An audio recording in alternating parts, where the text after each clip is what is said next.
ಈಗ ನಾವು ಏನು ಮಾಡುವುದು ಆ ಕೃಷ್ಣನ ಸಂಧಾನಕ್ಕೆ ಸಮ್ಮತಿಸುವುದೇ? ಸುಯೋಧನ, ಕೃಷ್ಣನು ಎಂದು ಶಾಂತಿ ಸಂಧಾನಕ್ಕೆ ಬಂದವನಲ್ಲ.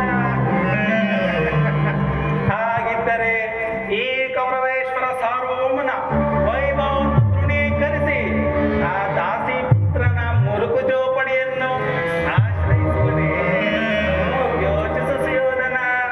ಪ್ರಾರಂಭದಲ್ಲಿಯೇ ಇಂತಹ ಸಹಿಸಲಾಗದ ಘೋರ ಅಪಮಾನ, ಭಕ್ತಿ ವೈರಾಗ್ಯಗಳ ನೆಪದಿಂದ ಮುಂಚಿತವಾಗಿಯೇ ಇಂತಹ ಸಹಿಸಲಾಗದ ಘೋರ ಅಪಮಾನವನ್ನು ನೀನು ಹೇಗೆ ತಾನೇ ಸಹಿಸುವೆ ಸುಯೋಧನ? ಸುಯೋಧನ, ಕೃಷ್ಣನು ಕ್ಷತ್ರಿಯ ಜಾತಿಯ ಪರಮ ಕಳಂಕ ಸ್ವರೂಪನು. ಭಾರತ ವರ್ಷದಲ್ಲಿ ಕ್ಷತ್ರಿಯ ಜಾತಿಯನ್ನೇ ನಿರ್ಮೂಲ ಮಾಡಲೆಂದು ಅವತರಿಸಿರುವನು. ಯಾರು ಭಕ್ತಿಯಿಂದ ಅವರನ್ನು ಪೂಜಿಸುವರು ಅವರನ್ನೇ ನಾಶ ಮಾಡುವವನು. ಜರಾಸಂಧ ಶಿಶುಪಾಲಾದಿಗಳು ನಿನಗೆಂತಹ ಮಿತ್ರರು ಅಲ್ಲವೇ ಸುಯೋಧನ? ಹೌದು. ಕಾರಣವಿಲ್ಲದೆ ಅವರನ್ನು ಕೊಂದನು. ಸೋದರ ಮಾವನಾದ ಕಂಸನನ್ನು ಕೊಂದು ಅರಳು ಮುರುಳು ಮುದುಕನಾದ ಆ ಉಗ್ರಸೇನನನ್ನು ನೆಪ ಮಾತ್ರಕ್ಕೆ ಸಿಂಹಾಸನದಲ್ಲಿ ಇಷ್ಟು ಮಾತ್ರವಲ್ಲ ಸುಯೋಧನ, ಸಹೋದರನೆಲ್ಲ ಸುರಾಪಣದಿಂದ ಗಮ್ಮತ್ತರನ್ನಾಗಿ ಮಾಡಿಸಿ ಕೊನೆಗೆ ರಾಜ್ಯಲಕ್ಷ್ಮಿಯನ್ನು ತಾನು ವಶಪಡಿಸಿನಲ್ಲವೇ? ಇಂಥವನಿಗೆ ರಾಜಮನ್ನನಿಯೇ? ಹಾಗಾದರೆ ನನ್ನನ್ನು ಗೋರಿಗೆ ಹೇಗೆ ಕಳಿಸಿದ್ದು ಮಾವ?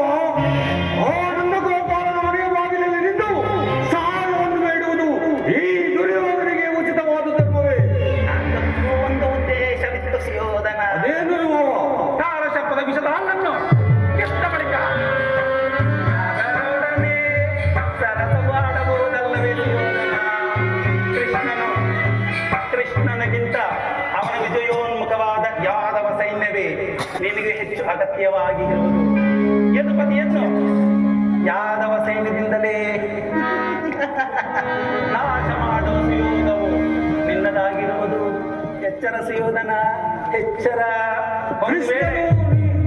ಒಂದು ವೇಳೆ ಕೃಷ್ಣನು ಸೈನ್ಯ ಸಮೇತದಿಂದ ನಿನ್ನ ಪಕ್ಷವನ್ನು ವಹಿಸಿದ್ದೆ ಆದರೆ ಸಹಾಯವನ್ನು ನೀನು ನಿರಾಕರಿಸಬೇಕಾಗಿತ್ತು. ನೀನು ನನಗೆ ಬೇಡ, ನಿನ್ನ ಸೈನ್ಯವು ಮಾತ್ರ ನನಗೆ ಸಾಕು ಎಂದು ನಿಸ್ಸಂಕೋಚದಿಂದ ಹೇಳಬೇಕಾಗಿತ್ತು. ಆದರೆ ಆ ಅರ್ಜುನನು ನಿನ್ನನ್ನು ಸಂಕಟದಿಂದ ಉದ್ಧಾರ ಮಾಡಿದನು ಸುಯೋಧನ. ಕೃಷ್ಣನು ನೀನು ಹೇಳುವಷ್ಟು ವಂಚಕನೇ ಆಗಿರಬಹುದು, ಆದರೆ ಅವನ ಮೇಲಿನ ದ್ವೇಷದಿಂದ ಆ ಪಾಂಡವರನ್ನು ಹಿಂಸಿಸಬೇಕಾಗಿರುವುದು.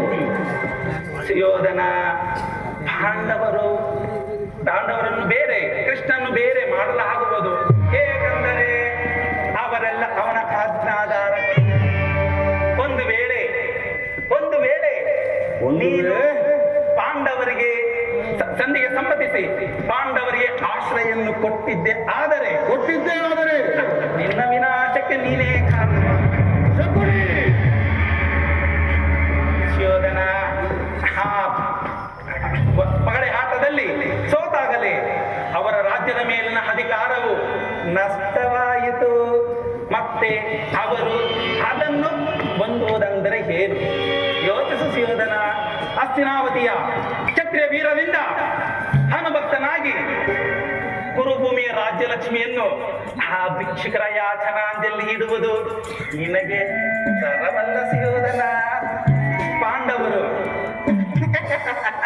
ಹೇಗೆ ರಾಜ್ಯಕ್ಕಾಗಿ ಅಂಬಳಿಸುತ್ತಿರುವರು ಪ್ರಾಣದಲ್ಲಿ ಸೆಣಸಿ ರಾಜ್ಯಲಕ್ಷ್ಮಿಯನ್ನು ಜಯಿಸಲಿ. ಅದನ್ನು ಬಿಟ್ಟು ಮೇಲಿಂದ ಮೇಲೆ ಮೇಲಿಂದ ಮೇಲೆ ಇಂತಹ ದೈನಿಕ ವೃತ್ತಿ ಏತಕ್ಕೆ? ಎಂದು ಸರಿಯಾಗಿ ಹೇಳಿದ ಸೋಮನ ರಾಜ. ಯುದ್ಧದ ಹೊರತು ಆ ಪಾಂಡವರಿಗೆ ಸೂಜಿಯ ಮನೆಯಷ್ಟು ಭೂಮಿಯನ್ನು ಕೊಡಲಾಗುವುದಿಲ್ಲ. ಅಷ್ಟು ಮಾತ್ರವಲ್ಲ ಸುಯೋಧನ, ಸಂಧಿಯ ವಿಚಾರದಲ್ಲಿ ಬಾರಿಗೂ ಪ್ರತಿಷ್ಠೆಯನ್ನು ತೋರಿಸುತ್ತಿರುವ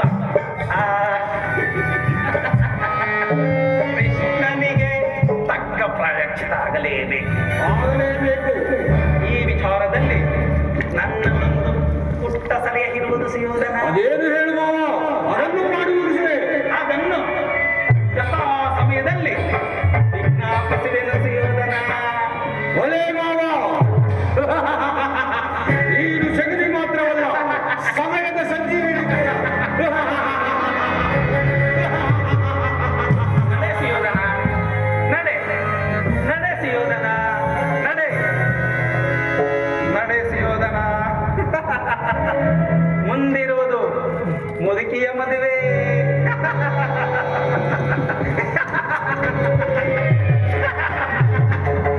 ನೋಡಣ, ಏನು ನನ್ನನ್ನು ಶಕುನಿ ಎಂದೇನು? ನನ್ನ ತಂದೆ ಶಕುನಿ ಎಂದು ಹೆಸರಿಟ್ಟಿರುವುದು ಸತ್ತ ಮೇಲೆ ಸಮಾಧಿ ಮೇಲೆ ಹೆಸರನ್ನು ಬರೆದುಕೊಳ್ಳುವುದಕ್ಕಲ್ಲ, ಪ್ರತಿಮೆಯಾಗಿ ನಿಂತು ಹೂಮಾಲೆಗಳನ್ನು ಹಾಕಿಸಿಕೊಂಡು ಚಪ್ಪಾಳೆ ಹೊಡೆಸಿಕೊಳ್ಳುವುದಕ್ಕಲ್ಲ. ಹೇಗೆ ಚಪ್ಪಾಳೆ ಹೊಡೆಸಿಕೊಳ್ಳಲ್ಲ, ಹೊಸ ಇತಿಹಾಸವನ್ನು ಸೃಷ್ಟಿ ಮಾಡಿ ಆ ಇತಿಹಾಸದಲ್ಲಿ ಈ ಶಕುನಿ ಹೆಸರು ಎಂದೆಂದಿಗೂ ಹೇಗೆ ಎಂದೆಂದಿಗೂ ತಾರಾಜಿಸಲೆಂದು ಅರ್ಥವಾಯಿತೇನು ದ್ರೋಹಿ? ಶಕುನಿ ಶಕುನಿ ಶಕುನಿ ಏನು ಶಕುನಿ ಶಕುನಿ ಶಕುನಿ ಎಂಬ 3 ಅಕ್ಷರದ ಅರ್ಥ ಗೊತ್ತೇನು? ಮೂಢ. ಶ ಎಂದರೆ ಶಪಥ,